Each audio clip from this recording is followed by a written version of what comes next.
চালতার আচার বানাইলে এমনভাবে বানানো উচিত যে একবার খেলে সারা জীবন মনে থাকবো। এটা খালি একটা চালতার আচার না, এটা একটা ইমোশন। ছোটবেলা থেকে আচার এলাম আমাগতন খাইয়া বড় হইলাম, আর হে আচার একজন নিজের হাতে বানাইমু। চালতার আচার বানানোর লেগে প্রথমে বড় বড় দুইটা চালতা সুন্দর মতো ধুয়া লইছি।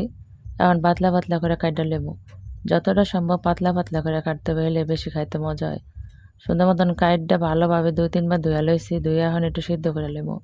সিদ্ধ করার লেগে দিয়ে দিছি লবণ, হলুদের গুঁড়া আর পর্যাপ্ত পরিমাণ পানি। পানি একটু বেশি করে দিছি, পরে তো আবার সিদ্ধ হওয়ার পর সেকে হালাই দেবো, সমস্যা নেই। এভাবে একটু সিদ্ধ করে লইলে টকের পরিমাণটা কম থাকে, ভালো হয় খাইতে। বেশি সিদ্ধ করার দরকার নেই, এভাবে 10 থেকে 12 মিনিট সিদ্ধ করলে হইব। 10 থেকে 12 মিনিট সিদ্ধ করার পর একটা চালতারে একটু চাপ দিয়ে দেখবো যে সিদ্ধ হয়েছে নি। 90% সিদ্ধ হইলে এত বেশি সিদ্ধ হওয়ার দরকার নেই, আবার তো মশলাপাতিটা জ্বালিয়ে দেবো।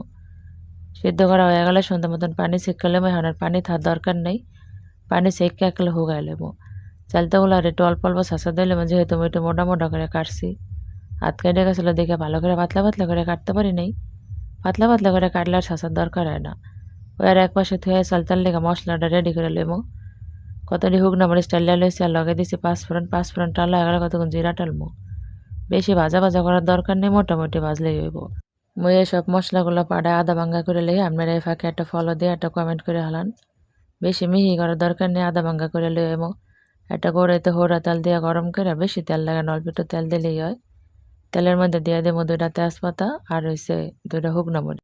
লগে দিয়ে দিলাম গোটা পাঁচফোড়ন। পাঁচফোড়ন যেহেতু গুঁড়ি করছি টাইল্লা ওইয়া দিমো, এই লাগে বেশি দিনে অল্প কটা পাঁচফোড়ন দিয়ে দিলাম। এর লগে দিয়ে দেবো রসুন বাটা আর দিয়ে দেবো হৌরা বাটা।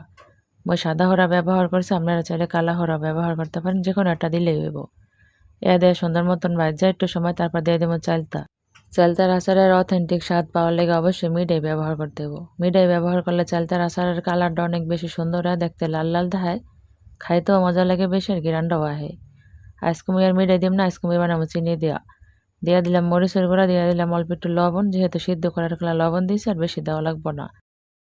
দিয়ে দেবো পরিমাণ মতো চিনি। 2টা চালতার আচার বানানোর লেগে মুই ছোট বাড়ি 1.5 বাটি চিনি দিছি। চিনি ডাকলে ঠিক মতো নিয়েছিল। কিছু সময় এইভাবে ভাজার পরে এরপরে দিয়ে দিব ওই গুঁড়া মশলাগুলা। পাঁচফোড়নের গুঁড়াটা অর্ধেক দিব, আর বাকি অর্ধেক দিব শেষে নামানোর সময়। এত সুন্দর একটা চালতার আচারের রেসিপি শেয়ার করতেছে, অবশ্যই এটা লাইক দিতে পারেন। লাইক দিয়ে অবশ্যই পাশে থাকবেন।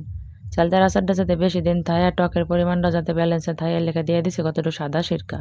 নামানোর আগে পাঁচফোড়নের গুঁড়া করা যে বাহি অর্ধেক ছিল, হ্যাঁ দিয়ে দিব, হেলে রেডি হয়ে গেল মজাদার স্বাদের আচার। আচারটা আসলে মজার লেগে প্রথমবার বানাইছি, এই হিসেবে ভালো হয়েছে। চাইলে ট্রাই করতে পারেন, আসলে ঠকবেন না।